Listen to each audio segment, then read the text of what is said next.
Pemirsa, dugaan kelalaian supir menjadi pemicu puluhan siswa dan guru terluka akibat tertabrak mobil SPPG pengangkut makanan bergizi gratis. Kami akan mengulasnya bersama dengan Ketua KPAI Margaret Aliatul Maimunah. Selamat malam Ibu Margaret. Selamat malam Mbak. Dengan Eva di studio, Bu Margaret, dari sisi kronologis, Siap, Mbak Eva. Menurut KPAI apakah semata-mata kejadian ini karena kelalaian supir?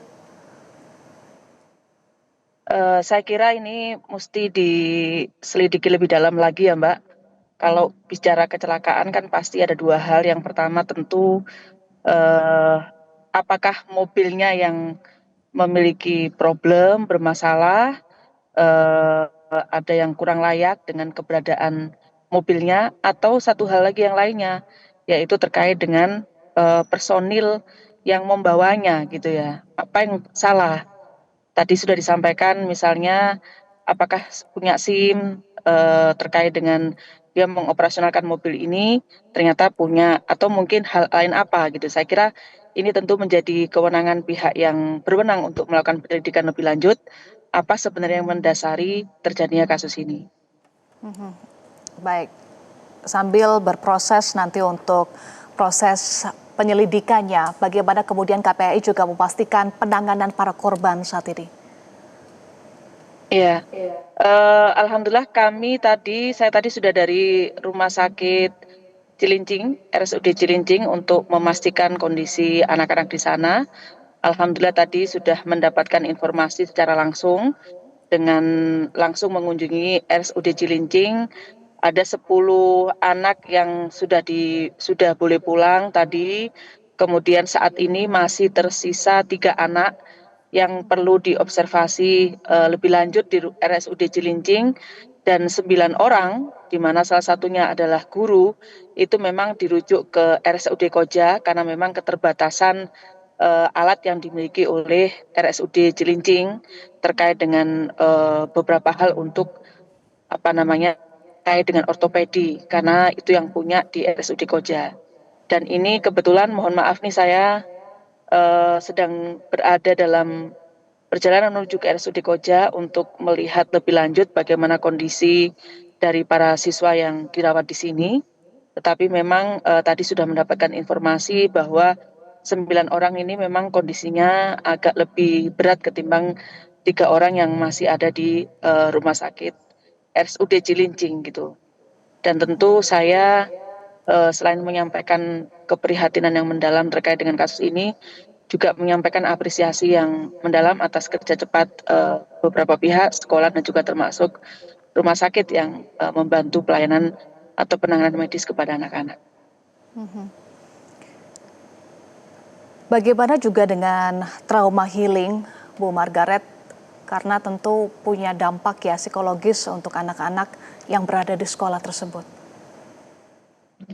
Iya, betul sekali itu Mbak. Itu menjadi hal yang kedua pasca dipastikan terkait dengan penanganan medis ya kepada anak-anak sebagai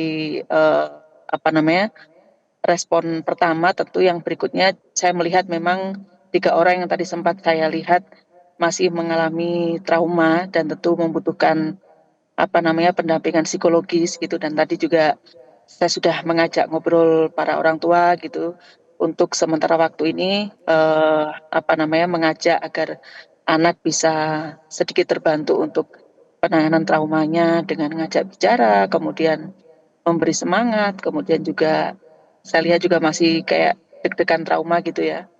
Ada satu yang agak berat tadi di rumah sakit RSUD Cilincing, dan tadi sudah dilakukan tindakan operasi kepada yang bersangkutan karena kakinya mengalami luka bakar gitu.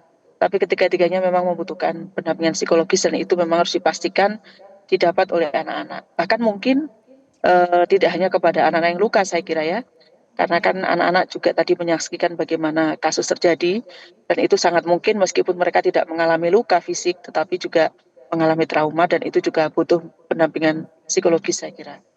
Nanti KPAI akan melakukan komunikasi dengan beberapa pihak yang memang punya fungsi dan kewenangan untuk melakukan pendampingan psikologis untuk membantu situasi ini. Mekanismenya bagaimana Ibu untuk pendampingan psikologis dan trauma healing Dan juga untuk nanti rekomendasi kepada pihak sekolah terkait dengan proses belajar mengajar. Kalau pendampingan psikologis tentu kami menyarankan itu dilakukan oleh pihak yang memang memiliki kewenangan ya. Dan biasanya, KPAI itu memastikan lembaga-lembaga atau pihak-pihak ini seperti ada unit PPAP di PPAPP dari unit PPA dari Pemprov DKI juga bisa melakukan pendampingan psikologis. Nanti juga kami bisa berkoordinasi dengan HIMSI untuk membantu pendampingan psikologis kepada anak-anak, dan tentu nanti juga kami akan berkoordinasi dengan pihak sekolah, karena ini tadi kebetulan di rumah sakit RSUD Cilincing saya tidak bertemu lagi dengan pihak sekolah, belum bertemu dengan pihak sekolah. Saya nggak tahu apakah di rumah sakit Koja ini nanti saya bisa bertemu.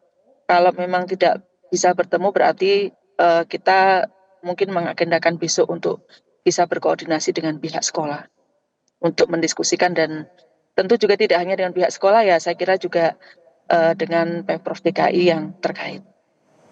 Baik, terima kasih Ketua KPAI Bu Margaret Aliatul sudah bergabung bersama kami di Prime Time News. Jelajahi cara baru mendapatkan informasi. Download Metro TV Extend sekarang.